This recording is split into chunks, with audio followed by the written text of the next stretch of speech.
जो कि प्रेम है। आज वो केवल थोड़े समय की होती है, और उस थोड़े समय में मनुष्य अपने आप में ऐसा समझ लेता है कि अगर उस थोड़े समय का आनंद उसको मिल गया ना, तो उसको ऐसा लगता है कि मुझे सब कुछ मिल गया, ये थोड़ा सा समय मेरे लिए बहुत ही कीमती है जिसमें मुझे ये छोटी सी खुशी मिली है ना।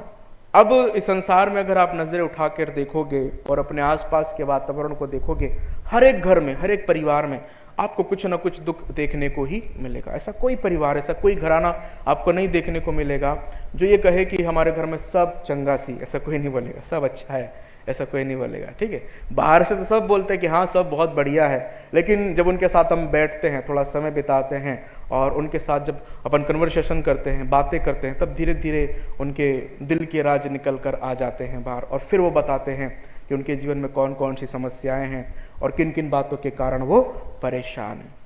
पहली बार में हम जब किसी से पूछेंगे कि हाँ भाई आप सब ठीक हो, सब ठीक है, सब अच्छे हैं, तो वो खुश होकर बोलेगा, मजबूरी है बोलने की, है ना। सामने वाले को ऐसा एकदम से कोई नहीं पूछा कि भाई कैसे हो, तो एकदम ही रो रो के थोड़ी ना बताएंगा कि भैया ये परेशानी है, ऐसा तो कोई नहीं करेगा, है ना।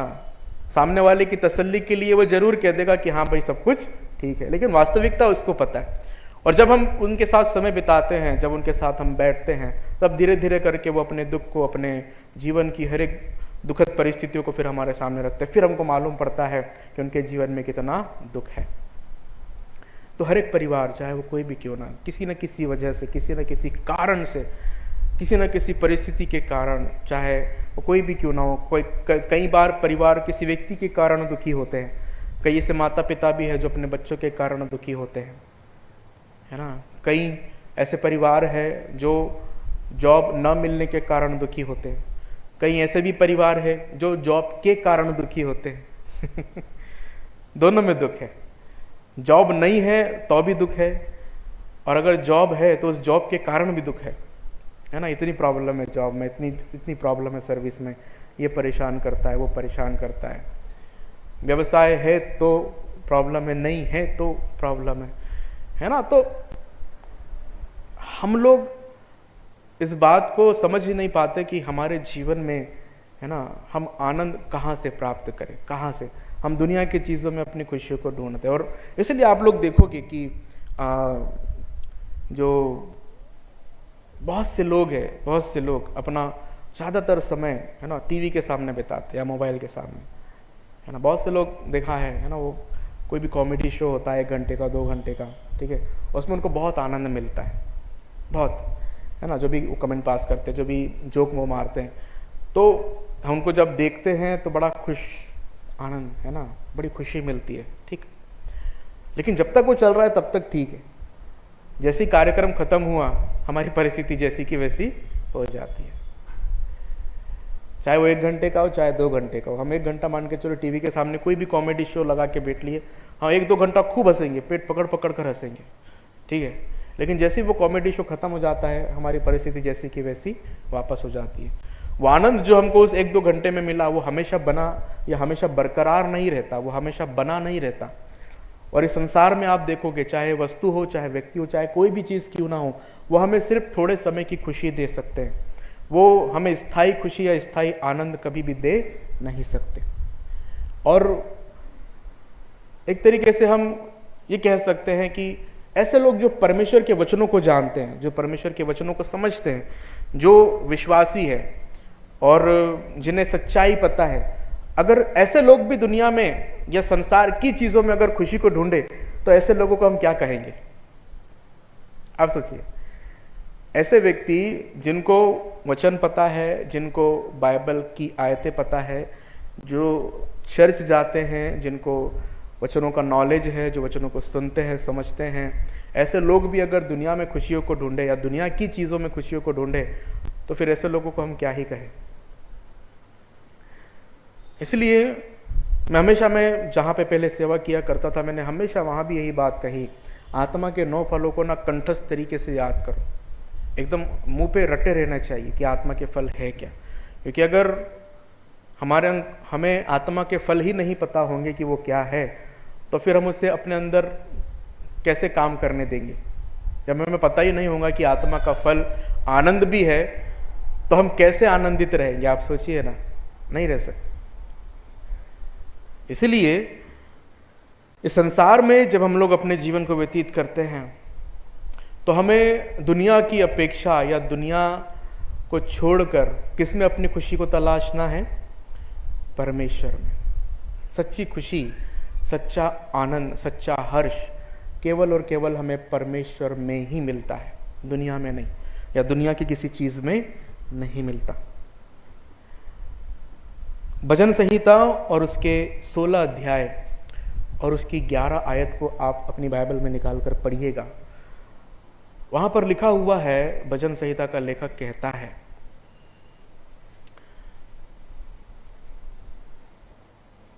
पढ़िए कोई 16 और उसका 11। तू मुझे जीवन का रास्ता दिखाएगा, उसके बाद तेरे निकट आनंद की क्या है? भरपूरी है, और तेरे दाहिने हाथ में सुख सर्वदा क्या रहता है? बना रहता है। परमेश्वर के दाहिने हाथ में सुख सर्वदा बना रहता है। ऐसा नहीं है कि वो थोड़े समय के लिए, ऐसा नहीं है कि वो कुछ घंटों के लिए ही है, नहीं। बाइबल में लिखा हुआ है कि उसके दाहिने हाथ में सुख सर्वदा मतलब हमेशा हमेशा हमेशा बना रहता है। और उसकी पहले की जो आयत है वहां पर इसमें लिखा हुआ है, उसके पहले के वाक्य में, कि तेरे निकट, तेरे पास क्या है? आनंद की भरपूरी है। मतलब हमारा परमेश्वर क्या है? आनंद से भरपूर है। असीम आनंद है उसके पास, असीम, जिसकी कोई सीमा नहीं है। और जैसा कि मैंने पिछले सप्ताह आपको बताया था कि संसार में जो प्रेम है, उस प्रेम का उद्गम स्रोत क्या है? परमेश्वर। ठीक उसी तरह से इस संसार में जिस खुशी की हम तलाश करते हैं, इस संसार में जिस आनंद को हम लोग ढूंढते हैं, इस संसार में जिस प्रसन्नता की खोज में हम लोग रहते हैं, उसका एकमात्र स्रोत, स्थायी स्रोत कौन है? परमेश्वर। Permanent source. वो एक स्थायी स्रोत है जिसके पास हम भरपूरी से आनंद प्राप्त कर सकते हैं, भरपूरी से। वो थोड़े समय का नहीं होता, कुछ घंटों का, कुछ मिनटों का नहीं होता, वो हमेशा हमेशा का आनंद, अनंत काल का आनंद हमें किसके पास मिलता है? केवल परमेश्वर के पास, केवल परमेश्वर के पास। और इस बात को परमेश्वर का एक दास बहुत अच्छी तरह से जानता था। आप लोगों ने वो गाना सुना होगा, किसी किसी को गाना बहुत अच्छा है, मुझे भी बहुत अच्छा लगता है। वो गाना है, प्रभु का आनंद है मेरी ताकत। सुना है सबने गाना? बहुत अच्छा लगता है सबको। क्या आपको पता है कि वो गीत किस वचन पर आधारित करके या किस वचन से लिया गया है? किस वचन को आधार मानकर वो गीत लिखा गया? किसी को पता है? गीत ऐसे नहीं लिखे गए। जितने भी गीतों को आप देखोगे ना, उसमें कहीं ना कहीं बाइबल की एक ना एक आयत जरूर होती है, ठीक है? और उस आयत पर पूरा गीत लिखा जाता है। कभी कभी बाइबल की उन आयतों को ही गीत बना दिया जाता है, कभी कभी उन सिर्फ एक आयत के आधार पर गीत बनाए जाते हैं।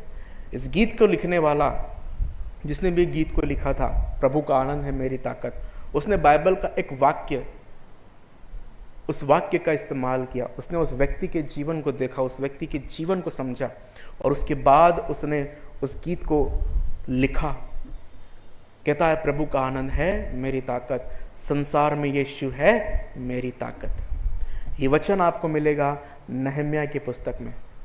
पढ़िएगा कोई, नहम्या नबी की पुस्तक, नहम्या की पुस्तक, उसका 8 अध्याय वचन 10। उसका जो आखिरी सेंटेंस है, उसका जो आखिरी वाक्य है उस वचन का, वो उस वचन पर आधारित है कि प्रभु का आनंद है मेरी ताकत। पढ़िए कोई, नहम्या 8:10। फिर उसने उनसे कहा, हाँ हाँ, क्योंकि आज का दिन हमारे प्रभु, आज का दिन हमारे प्रभु के लिए पवित्र है। और क्या मत रहो? उदास, मायूस मत रहो, दुखी मत रहो, क्योंकि यहोवा का आनंद हमारा क्या है? दृढ़ गढ़ है। यहोवा का आनंद, परमेश्वर का आनंद हमारा क्या है? दृढ़ गढ़ है। The Joy of Yahweh is your strength. हमारी ताकत, हमारा बल, हमारी शक्ति किसमें है? परमेश्वर के आनंद में। मतलब यहां पर नहम्याह भी क्या कह रहा है? नहम्याह भी इस बात को जानता है कि मेरी ताकत का जो उद्गम स्थान है, मेरा बल जो मुझे मिल रहा है, मेरी शक्ति जो मुझे मिल रही है, उस सब का स्रोत कौन है? मेरा परमेश्वर। वो कहता है यहोवा का आनंद, यहोवा का आनंद उसका क्या है? दृढ़ गढ़ है, उसकी ताकत है, उसकी शक्ति है, उसकी सामर्थ है। और इस संसार में केवल सच्चा आनंद देने वाला, सच्ची खुशी देने वाला, सच्चा हर्ष देने वाला, सच्ची प्रसन्नता देने वाला केवल और केवल हमारा परमेश्वर है। उसी के पास से पूरी दुनिया में सच्चा आनंद लोगों तक पहुंचता है। सच्ची खुशी, जो स्थायी खुशी होती है, जो कभी मिटती नहीं, जो थोड़े समय की नहीं होती, वो केवल और केवल हमें परमेश्वर के पास से ही मिलती है। केवल परमेश्वर के पास से। बाइबल में हम प्रभु यीशु मसीह के जीवन के बारे में देखते हैं। प्रभु यीशु मसीह का जीवन हमारे लिए एक सर्वश्रेष्ठ एग्जाम्पल है आत्मा के 9 फलों का। जब हम आत्मा के 9 फलों को समझें, तो जब भी हम आत्मा के 9 फलों के ऊपर बात करें ना, प्रभु यीशु मसीह का चरित्र हम अपनी आंखों के सामने रखेंगे। हमने बीते सप्ताह प्रेम के बारे में देखा, और जब हम प्रेम के बारे में देखते हैं तो उस समय में भी हमारी आंखों के सामने किसकी तस्वीर आती है? प्रभु यीशु मसीह की। क्योंकि पिता का प्रेम प्रभु यीशु मसीह के द्वारा हमको दिखाया गया। पिता का प्रेम हमने किस में देखा? प्रभु यीशु मसीह में। पिता का आनंद हम किस में देखेंगे? प्रभु यीशु मसीह में। पिता का आनंद। और प्रभु यीशु मसीह का जीवन भी आनंद से परिपूर्ण जीवन था, और वो आत्मा के आनंद से भरा हुआ था अपने पूरे जीवन में। एक बात प्रभु यीशु मसीह ने कही थी लूका के सुसमाचार और उसके 15 अध्याय में, आप देखेंगे। लूका 15 निकालिएगा।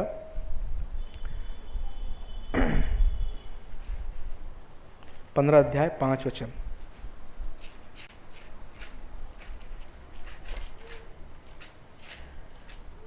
पढ़िए कोई भी। और जब मिल जाती है तब वो बड़े आनंद से उसे कहां उठा लेता है? अपने कंधे पर। बस। और उसके बाद 6वीं आयत में देखिए क्या लिखा है। और घर में आकर मित्रों और पड़ोसियों को इकट्ठा करके कहता है, मेरे साथ आनंद करो, क्योंकि मेरी खोई हुई भेड़ मिल गई है। यहां पर प्रभु यीशु मसीह एक दृष्टांत के माध्यम से हमें समझाने का प्रयास करते हैं कि हमारे पिता की खुशी किसमें है, पिता का आनंद किसमें है, और हमारा पिता किस बात से खुश होता है। खोई हुई भेड़ का दृष्टांत यहाँ पर बताया गया, जिसमें एक के पास 100 भेड़ होती है, लेकिन उसकी एक भेड़ क्या हो जाती है? खो जाती है। तो वो इस 99 को छोड़कर, जो 99 उसके पास थी, उसको छोड़कर उस एक भटकी हुई भेड़ को ढूंढने के लिए निकल जाता है, और तब तक उसे खोजते रहता है, तब तक उसे ढूंढता रहता है, जब तक वो उसको मिल नहीं जाती। और लिखा हुआ है कि जब मिल जाती है, जब वो भेड़ जो खोई हुई थी, जो भटकी हुई थी, जो गुम हो गई थी, जब उसे मिल जाती है, तो उस वाक्य को आप लोग देखिए, लिखा हुआ है तब वह बड़े आनंद से, बड़ी खुशी से, बड़े हर्ष के साथ उसे कहां पर उठाता है? अपने कंधों पर। ये उसकी खुशी है कि मेरी वो भेड़ जो भटक गई थी, मेरी वो भेड़ जो खो गई थी, मेरी वो भेड़ जो गुम हो गई थी, अब वो मुझे मिल गई। और उसे पाकर, उसे वापस पाकर, उसे वापस देखकर वो बहुत खुश होता और उसको उठाकर अपने कंधों पर रख लेता है। उसका आनंद यहीं तक सीमित नहीं होता। लिखा हुआ है कि वो अपने अगल बगल के लोगों को, अपने पड़ोसियों को इकट्ठा करता और उनके साथ भी ये खुशी बांटता है और कहता है कि मेरे साथ आनंद करो, क्योंकि मेरी खोई हुई भेड़ मिल गई। ये परमेश्वर का आनंद। और यहां पर प्रभु यीशु मसीह ने दिखाया कि वो भी हर एक आत्मा के जो इस संसार में खोई हुई है, उसके मन फिराने से प्रसन्न होता है। मन फिराने से प्रसन्न होता है। 10वीं आयत इसी 15 अध्याय के 10 वचन को देखो, क्या लिखा हुआ है। मैं तुमसे कहता हूं कि इसी रीति से एक मन फिराने वाले पापी के विषय में परमेश्वर के स्वर्गदूतों के सामने आनंद होता है। 15 अध्याय लूका का और उसका 10 वचन। परमेश्वर के दूतों के सामने आनंद होता है तब जब कोई पापी मन फिराता है। अब देखिए इब्रानियों की पत्री और उसके 12 अध्याय के दूसरे वचन को, सिमिलरिटी आपको थोड़ी सी वहां दिखेगी, समानता। इब्रानियों 12 के 2 लिखा हुआ है, और विश्वास के कर्ता और सिद्ध करने वाले यीशु की ओर ताकते रहे, जिसने उस आनंद के लिए जो उसके आगे धरा था लज्जा की कुछ चिंता न करके क्रूस का दुख सहा और परमेश्वर के सिंहासन के दाहिनी ओर जा बैठा। अब यहां पर आप देखिए लिखा हुआ है उस आनंद के लिए जो उसके आगे धरा था।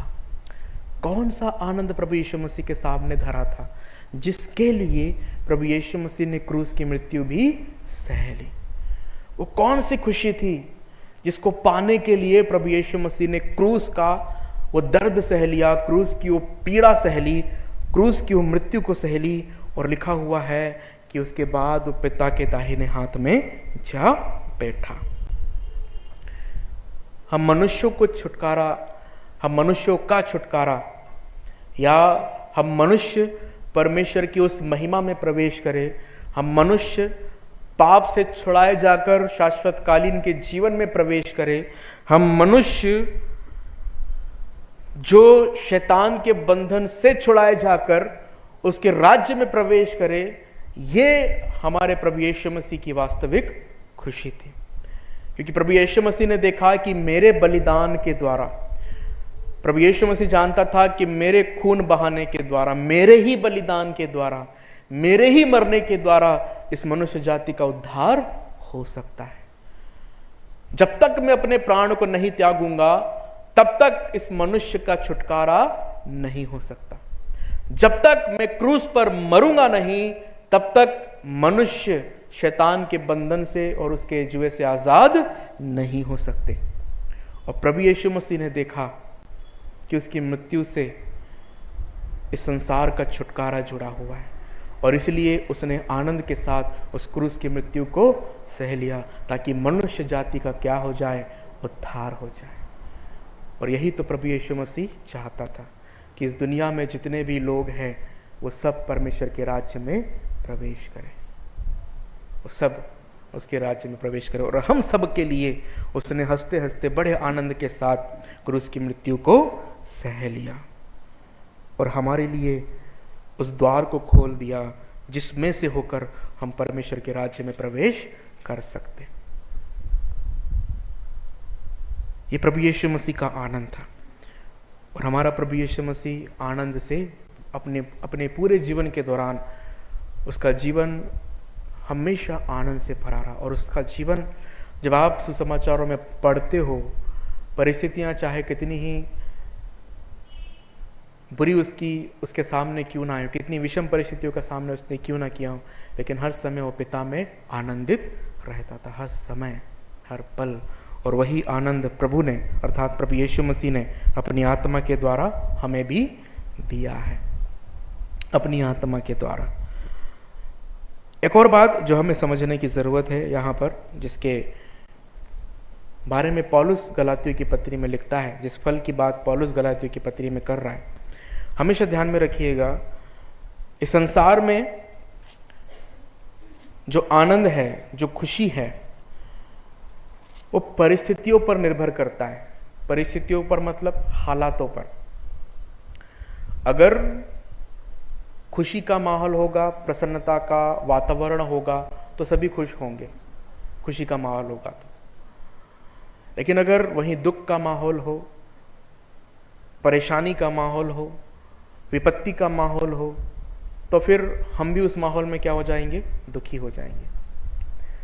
तो मनुष्यों का जो आनंद है, जो संसार में हम लोग देखते हैं, वो परिस्थितियों पर आधारित रहता है। अगर प्रसन्नता का माहौल है तो दिल खुश है, दुख का माहौल है तो दिल भी दुखी है। लेकिन बाइबल हमको ये सिखाती है कि परमेश्वर का जो आनंद होता है, परमेश्वर की जो खुशी होती है, वो कभी भी परिस्थितियों पर आधारित नहीं होता, कभी भी। परमेश्वर का सच्चा आनंद, परमेश्वर की सच्ची खुशी कभी भी परिस्थितियों पर आधारित नहीं होती है, कभी भी। और इसका प्रमाण आपको हबक्कुक की पुस्तक में देखने को मिलेगा। हबक्कुक नबी की पुस्तक के 3 अध्याय में और उसके 17 और 18 वचन को आप पढ़िएगा। उस वचन को हम बहुत अच्छी तरह से जानते हैं। पढ़िए कोई, हबक्कुक अध्याय 3 वचन 17 और 18। क्योंकि चाहे अंजीर के वृक्ष में फूल न लगे और न दाखलता में फल लगे, जलपाई के वृक्षों से केवल धोखा पाया जाए और खेतों में अन्न न उपजे, भेड़शालाओं में भेड़ बकरियां ना रहे और न थानों में गाय बैल हो। अब ये जो परिस्थितियां हैं, ठीक है, अब आप सोचिए जितनी भी बातों का वर्णन हबक्कुक नबी के द्वारा यहाँ पर किया गया है, क्या ये सभी परिस्थितियां, ये सभी बातें क्या प्रसन्न करने वाली हैं? दाखलता में अगर दाख नहीं लगेगा तो इससे किसान खुश होगा क्या? नहीं होगा, उसको दुख होगा, ठीक है। उसके बाद जलपाई के वृक्ष से केवल धोखा पाया जाए, जलपाई के वृक्ष भी अपना फल ना दे तो क्या उससे किसी को खुशी होगी? नहीं होगी। एक किसान जिस फसल को पाने के लिए दिन रात मेहनत करता है, अंत में अगर उसकी वो फसल खराब हो जाए, उसका वो फसल बर्बाद हो जाए, उसकी वो फसल नष्ट हो जाए, तो वो आनंद नहीं मनाएगा। वो सर पकड़कर बैठ जाएगा कि इस फसल को बनाने के लिए, इस फसल को उपजाने के लिए मैंने जितना भी पैसा लगाया है अब तक, उसको मैं कैसे चुकाऊंगा, अपने घर परिवार का भरण पोषण कैसे करूंगा। वो सर पकड़कर रोने लगेगा, दुखी होगा, परेशान होगा, चिंतित होगा, व्याकुल होगा, ठीक है। उसके बाद लिखा है कि भेड़शालाओं में भेड़ बकरियां ना रहे, लॉस हर जगह। और उसके बाद और न थानों में गाय बैल हो। सब विपरीत परिस्थितियां हैं, सारे हालात नेगेटिव है, सब विषम परिस्थितियां हैं। लेकिन हबक्कुक नबी क्या कहता है? इतना सब कुछ नेगेटिव होने के बाद, परिस्थितियां विपरीत से विपरीत होने के बावजूद भी हबक्कुक नबी कहता है, तो भी मैं यहोवा के कारण आनंदित और मगन रहूंगा और अपने उद्धारकर्ता परमेश्वर के द्वारा अति प्रसन्न रहूंगा। किसके कारण? परमेश्वर के कारण। क्योंकि हबक्कुक नबी की प्रसन्नता इस संसार की चीजों से नहीं थी, इन संसार की वस्तुओं से उसकी खुशी नहीं जुड़ी हुई थी। उसका आनंद इस संसार के हालातों पर निर्भर नहीं था। उसकी प्रसन्नता किसकी ओर से आ रही थी? परमेश्वर की ओर से। तो चाहे परिस्थितियां कितनी ही विपरीत क्यों ना हो जाए, हालात चाहे कितने ही भयानक क्यों ना हो जाए, चाहे हमें हमारे जीवन में नुकसान उठाना पड़े, हमें हमारे परिवार में ऐसा माहौल देखना पड़े जिसके कारण सब दुखी और व्याकुल हो, लेकिन तब भी अगर हमारे जीवन में खुशी है, लेकिन तब भी हमारे जीवन में अगर आनंद है, तो यही सच्चा आनंद है जो परमेश्वर की ओर से आता है। क्योंकि संसार का आनंद परिस्थितियों पर निर्भर होता है, लेकिन परमेश्वर का आनंद परिस्थितियों पर कभी भी निर्भर नहीं रहता, कभी भी नहीं। क्योंकि हमारा परमेश्वर सच्चे आनंद का स्रोत है। और लिखा है, तो भी मैं यहोवा के कारण आनंदित और मगन रहूंगा। किसके कारण? यहोवा के कारण। मेरा व्यवसाय अच्छा नहीं चल रहा, फिर भी मैं बहुत खुश हूं। मेरी जॉब में बहुत सारी समस्याएं हैं, लेकिन फिर भी मैं खुश हूं। मेरे परिवार का माहौल अच्छा नहीं है, लेकिन फिर भी मैं बहुत खुश हूं। कोई कह सकता है?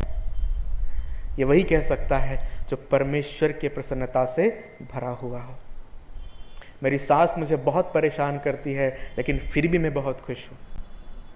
मेरी बहू ने नाक में दम करके रखा है, लेकिन फिर भी मैं बहुत खुश हूं। ये कौन कह सकता है? वही जो परमेश्वर की प्रसन्नता से भरा हुआ हो। मेरा बेटा मुझे बहुत परेशान करता है, लेकिन फिर भी मैं बहुत खुश हूं, क्योंकि मेरा आनंद, मेरी खुशी कौन है? मेरा परमेश्वर।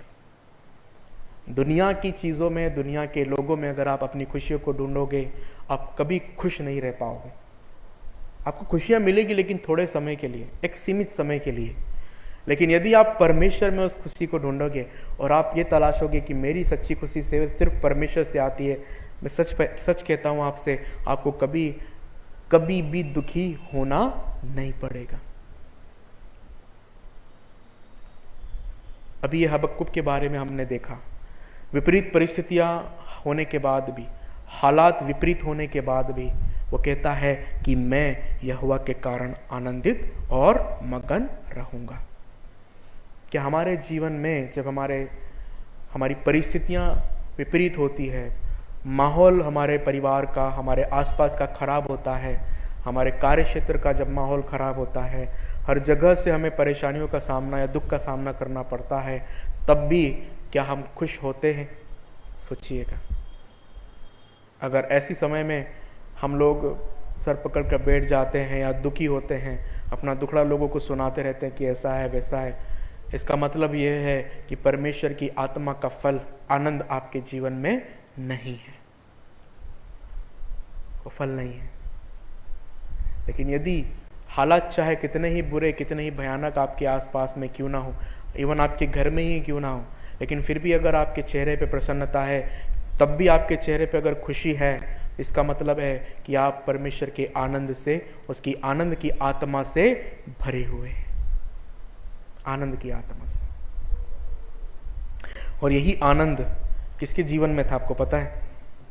पुराने नियम में हबक्कुक ये कहता है, लेकिन नए नियम में एक जन है जिसके बारे में हम लोग पढ़ते हैं, उसके बारे में हम लोग कई बार देख चुके हैं, पौलुस प्रभु का दास। एक समय था जब वो बंदी गृह में था, काट से ठुका हुआ था, उसको बेते लगी हुई थी, शरीर पे घाव थे, हो सकता है मक्खियां भी उसके घाव पर भिनभिना रही हो सकता है बहुत तकलीफ उसको उस समय हो रही हो जब वो बंदी गृह में बंद था। लेकिन फिर भी बाइबल में लिखा हुआ है, क्या लिखा हुआ है? कि वो बंद था बंदी गृह में, आधी रात के लगभग वो लोग क्या कर रहे थे? प्रार्थना करते हुए परमेश्वर के भजन गा रहे थे, खुशी से, आनंद से। वो ऐसे ही गीत नहीं गा रहे होंगे। जब वो गीतों को गा रहे होंगे तो कैसे गा रहे होंगे? सेनाओं का यहोवा हमारे संग संग, बड़े आनंद के साथ, या ऐसे गा रहे होंगे, सेनाओं का यहोवा हमारे संग संग है।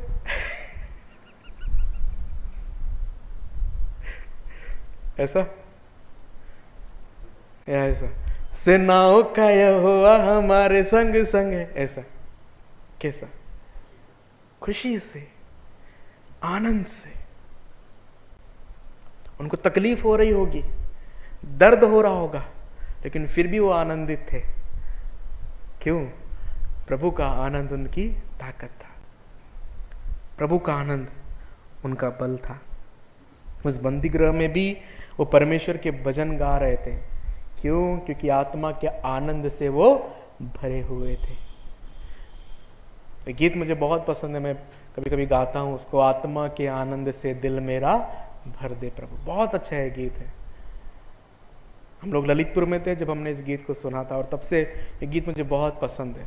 आत्मा के आनंद से दिल मेरा भर दे प्रभु। सच में हमें प्रभु से प्रार्थना करना चाहिए कि पिता, तो अपने आत्मा के आनंद से हमारे जीवन को भर दे, ताकि जीवन की हर एक परिस्थिति में हम कैसे रहे? आनंदित रहे, हर एक परिस्थिति में।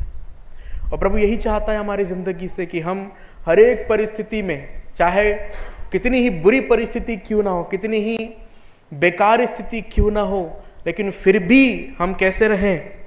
आनंदित रहे, खुश रहे। चलिए एक आयत पढ़िए, पौलुस के बारे में हम लोग देखते हैं। कुरिन्थियों की दूसरी पत्री अध्याय 7 वचन 4।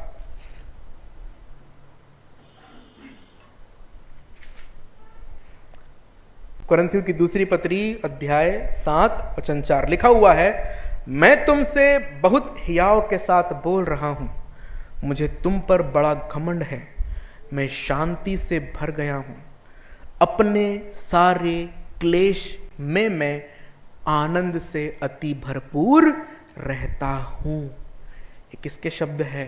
पौलुस के, जो उसने कुरिन्थियों की कलीसिया को लिखते हुए कहा और कहता है कि मैं अपने सारे क्लेश में आनंद से भरपूर रहता हूं। आनंद से भरपूर किसमें? क्लेश में, दुख में, पीड़ा में, समस्याओं में। वो किससे भरपूर रहता है? आनंद से। और उसी आनंद से हमको भी परिपूर्ण होना है। लेकिन ये तभी होगा जब हम पवित्र आत्मा से, अर्थात आत्मा के फल से भरे हुए होंगे। आत्मा के फल से भरना हमारे लिए बहुत जरूरी है।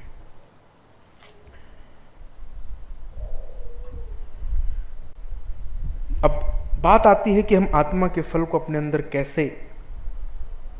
कैसे बढ़ा सकते हैं, या कैसे इसमें फलवंत हो सकते हैं, किस तरह से, क्या तरीका है उसके लिए। 3 बातें बताकर जल्दी जल्दी मैं समाप्त करूंगा। पहले निकालिए आप पतरस की पहली पत्री, अध्याय 1 वचन 8।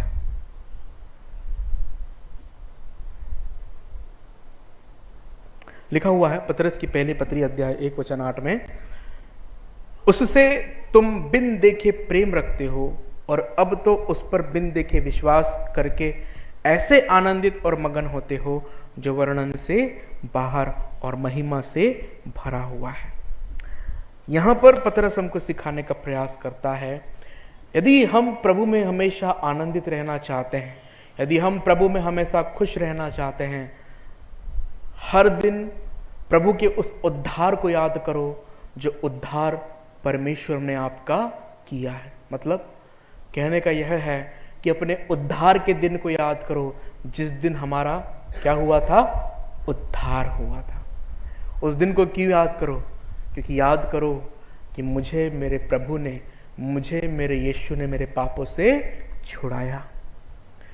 मुझे न सिर्फ मेरे पापों से छुड़ाया, लेकिन श्राप से और उस दंड से जो मेरे ऊपर आने वाला था, उससे भी मुझे मेरे परमेश्वर ने क्या किया? आजाद किया। न सिर्फ उस दंड से, उस श्राप से मेरे परमेश्वर ने मुझे आजाद किया, लेकिन मेरे लिए परमेश्वर ने क्या खोल दिया? अनंत जीवन का रास्ता। और न सिर्फ उसने हमारे लिए अनंत जीवन का रास्ता खोला, लेकिन बाइबल हमको यह सिखाती है, उसने प्रतिज्ञा किया है कि वो एक दिन हमको लेने के लिए आने वाला है और एक दिन हम उसके साथ जाएंगे। एक दिन होगा जब हम उसको देखेंगे, एक दिन ऐसा आएगा जिसमें हम उसके साथ बादलों में उठा लिए जाएंगे। एक दिन ऐसा होगा जिसमें हम अनंत काल तक उसके साथ, उसके राज्य में उसके साथ वास करेंगे। ये हमारे आनंद की, प्रतिदिन हमारे आनंद की खुशी का कारण होना चाहिए कि मेरे पिता ने, मेरे प्रभु ने मुझे क्या दिया? उद्धार दिया। मेरा उद्धार हो चुका, मेरा छुटकारा हो चुका, और अब मैं एक ऐसी जगह पे जाने वाला हूं जहां पर हमेशा का आनंद ही आनंद और खुशी ही खुशी है। इसलिए पौलुस कहता है कि संसार का क्षण भर का क्लेश, क्षण मात्र का क्लेश उस महिमा के आगे जो हमें मिलने वाली है कुछ भी नहीं है। उस महिमा के आगे प्रतिदिन हमें अपने छुटकारे को याद करना, प्रतिदिन हमें अपने उद्धार को याद करना कि मेरा प्रभु मेरे पापों से मुझे छुड़ाया है। न सिर्फ मेरे प्रभु ने मुझे मेरे पापों से छुड़ाया, लेकिन वो मुझे लेने के लिए आने वाला है। मैं उसे देखूंगा, और न सिर्फ उसे देखूंगा बल्कि उसके साथ उसके राज्य में जाऊंगा। प्रतिदिन हमें इस खुशी से अपने आप को परिपूर्ण करना है, क्योंकि एक दिन ऐसा आएगा जिसमें हमारी आंखों से एक भी आंसू नहीं बहेगा। प्रकाशित वाक्य में हम पढ़ते हैं ना कि उस राज्य में, उस महिमा में जिसमें हम प्रवेश करेंगे, उसमें हमारी आंखों से सब आंसू पोछे जाएंगे। ना मृत्यु होगी, ना कोई दुख होगा। प्रतिदिन उस उद्धार को याद करो जो हमारे प्रभु ने हमें किया, और उस महिमा को याद करो जो हमें हमारा परमेश्वर देने वाला है। तो इस संसार के क्लेश, इस संसार के दुख, इस संसार की पीड़ाएं हमें क्षण मात्र की लगेगी, क्षण मात्र की, उस महिमा के आगे जो हमको मिलने वाली है। दूसरी बात, यदि हमें प्रभु के आनंद में बढ़ना है तो प्रतिदिन उसकी आशीषों को गिने, उसकी आशीषों को याद करें कि उसने मेरे जीवन में क्या क्या किया है। भजनकार अपने 118 अध्याय की 24 वचन में क्या कहता है? भजन 118 की 24वीं आयत में कि आज वह दिन है जो प्रभु ने दिया है, हम इसमें आनंदित और मगन हो। हर दिन हमें किसकी ओर से मिलता है? परमेश्वर की ओर से। और इसलिए वो हमें प्रोत्साहित करता है कि हर एक दिन परमेश्वर की ओर से मिला है, और यदि परमेश्वर की ओर से हमें हर दिन मिला है तो हमें हर दिन क्या रहना है? आनंदित रहना और मगन रहना है। लेकिन इस संसार में हम लोग क्या बोलते हैं? एक दिन ऐसा आएगा जिसमें हम बहुत खुश होंगे, है ना? कभी कभी हम बोलते हैं ना, बहुत दुख है जिंदगी में, लेकिन एक दिन सुख जरूर मिलेगा, एक दिन आनंद का हमको जरूर मिलेगा। लेकिन बाइबल हमको ये सिखाती है कि हमारे लिए तो हर दिन आनंद का दिन है, हर दिन खुशी का दिन है, क्योंकि हर दिन प्रभु ने बनाया और हर दिन प्रभु ने आनंदित दिन बनाया, और उस आनंद में हमको चलना है। यदि हम ये बोलते हैं कि किसी दिन प्रभु हमको खुशी देगा या किसी दिन प्रभु हमारे जीवन को खुशियों से भरेगा, इसका मतलब यह है कि हम आज की जो खुशी परमेश्वर ने हमें दी है उसे अपने ही हाथों से गवा रहे हैं, अपने ही हाथों से गवा रहे हैं। लेकिन हमको ऐसा नहीं करना है। परिस्थितियां चाहे जो भी क्यों ना हो, आज वो दिन है जो प्रभु ने बनाया है, और उसकी आशीषों को याद करते हुए हमें इसमें क्या रहना है? आनंदित और मगन रहना है। ध्यान रखिएगा, यदि हम परेशानियों को देखेंगे तो कभी हम परमेश्वर की आशीषों को गिन नहीं सकते। हमें परमेश्वर की आशीषों को गिनना है, अपने जीवन की परेशानियों को नहीं। अगर हम अपने जीवन की परेशानियों को गिनेंगे तो हमेशा दुखी ही बने रहेंगे। लेकिन यदि हम अपने जीवन में परमेश्वर की आशीषों को याद करेंगे ना, तो हमारे मुख से, हमारे हृदय से धन्यवाद आनंद के साथ निकलेगा, क्योंकि हम याद करेंगे कि मेरे खुदा ने मेरे जीवन में क्या क्या किया है। इसलिए कभी परेशानियों को गिनने मत बैठो, प्रभु की आशीषों को, उसकी बरकतों को गिनने बैठो जो उसने आपके जीवन में बहुतायत के साथ दी है। और वो आशीषें जो बीते दिनों में आपको मिली है, वो धन्यवाद और आनंद के साथ आपके जीवन से निकलेगी और उसके द्वारा परमेश्वर की महिमा होगी। इसलिए परेशानियों को नहीं, अपने जीवन में परमेश्वर के द्वारा दी गई आशीषों को गिनना। एक गीत था जो मुझे याद आया जब मैं इसका अध्ययन कर रहा था, तो गीत इस प्रकार से है, बरकत गिनो गिनो नाम बनाम, और हैरान तुम होंगे देख के रब के काम। 3 मिनट का एक गीत है, आप लोग यूट्यूब पे सुनना कभी घर जाके। बरकत गिनो नाम बनाम, और हैरान तुम होंगे देख के रब के काम। सच में हम हैरान होते हैं जब हम उस यहोवा, उस परमेश्वर के अद्भुत कामों को देखते हैं या याद करते हैं जो उसने हमारे जीवन में किए हैं। और सबसे आखिरी बात जो प्रभु के आनंद में बढ़ने में हमारी मदद करती है, वो यह है उसकी आराधना करना और उसकी स्तुति करना। जीवन में चाहे कैसी ही हालात, कैसी परिस्थितियां क्यों ना हो, परमेश्वर की आराधना हर समय करते रहे, उसकी स्तुति करते रहे। पौलुस और सिलास भी यही कर रहे थे। जंजीरों में जकड़े हुए थे, बंदी गृह में थे, लेकिन फिर भी क्या कर रहे थे? भजन और स्तुति गीत गा रहे थे। हमारे जीवन में भी कितना ही भयंकर दुख का माहौल क्यों ना पसरा हो, उस समय में भी प्रभु की स्तुति करते रहे। प्रभु की स्तुति करने से हमारे दिल से आनंद उमड़ता है, और ये आनंद किसकी ओर से आता है? परमेश्वर की ओर से। ये चीजें प्रभु के आनंद को, उस आत्मा के आनंद को हमें अपने अंदर बढ़ाने में मदद करेगी। अपने उद्धार के दिन को और उस महिमा को याद करें जो प्रभु आने वाले दिनों में हमको देने जाता है। परमेश्वर की आशीषों के लिए आशीषों को गिनो और उसके प्रति हमेशा धन्यवादी रहो। और तीसरा है कि हमेशा हर परिस्थिति में उसकी आराधना करते रहो, उसके भजन स्तुति के गीतों को गाते रहो। सच में प्रभु का जब हम ऐसा करेंगे, प्रभु के उस आनंद को हमसे कोई भी कभी छीन नहीं सकेगा। और हालात चाहे हमारे आसपास, हमारे घराने में, हमारे जीवन में कितने ही बुरे क्यों ना होंगे, लेकिन फिर भी हम प्रसन्नचित्त रहेंगे, आनंदित रहेंगे, मगन रहेंगे, क्योंकि हम इस बात को जानेंगे कि प्रभु का आनंद ही मेरा दृढ़ गढ़ है, वही मेरा बल है, वही मेरी ताकत है। आइए प्रभु से उसके आनंद को मांगने के लिए हम प्रार्थना करें और प्रभु से दुआ करें कि आत्मा के उस आनंद से हम में से हर एक का जीवन परिपूर्ण हो जाए, ताकि हम अपने जीवन में आत्मा के आनंद से भरकर दुनिया के क्लेश में, संकट, विपत्ति, मुसीबत में, दुख में भी उसमें आनंदित रहें और उसकी महिमा अपने जीवन से करते रहें। प्यारे पिता, हम धन्यवाद के साथ आपके चरणों में आते हैं, आपके नाम को धन्यवाद देते हैं प्रभु जी, इस सुंदर समय के लिए जो आपने हमारी जिंदगी में हमें दिया। आज का दिन आपने हमें दिया और इस दिन में प्रभु आपके वचनों को सीखने के लिए आपने हमारी मदद की। पिता, हम धन्यवाद करते हैं, हम धन्यवाद देते हैं प्रभु। आप चाहते हैं कि हम हमेशा आनंदित रहें, आप चाहते हैं कि हमारा हृदय हमेशा खुश रहे प्रभु, और इसलिए आपने अपनी आत्मा को हमारे भीतर दिया है ताकि हम उस आत्मा में हमेशा आनंदित रहे पिता। लेकिन इस दुनिया में जो मुसीबतें आती है, जो क्लेश, जो विपत्तियां आती है प्रभु, शैतान उनके द्वारा हमारे उस आनंद को हमसे छीनने का प्रयास करता है। लेकिन हम आपसे प्रार्थना करते हैं खुदावंद की परिस्थितियां चाहे कितनी ही नकारात्मक क्यों ना हो, लेकिन फिर भी हम आप में आनंदित रहने वाले हो सके। हालात चाहे कितने ही बुरे क्यों ना हो, लेकिन फिर भी प्रभु हमारा हृदय प्रसन्न रहे, हम इस बात को जाने कि हमारा आनंद केवल आप है प्रभु जी। आप ही आनंद के स्रोत है।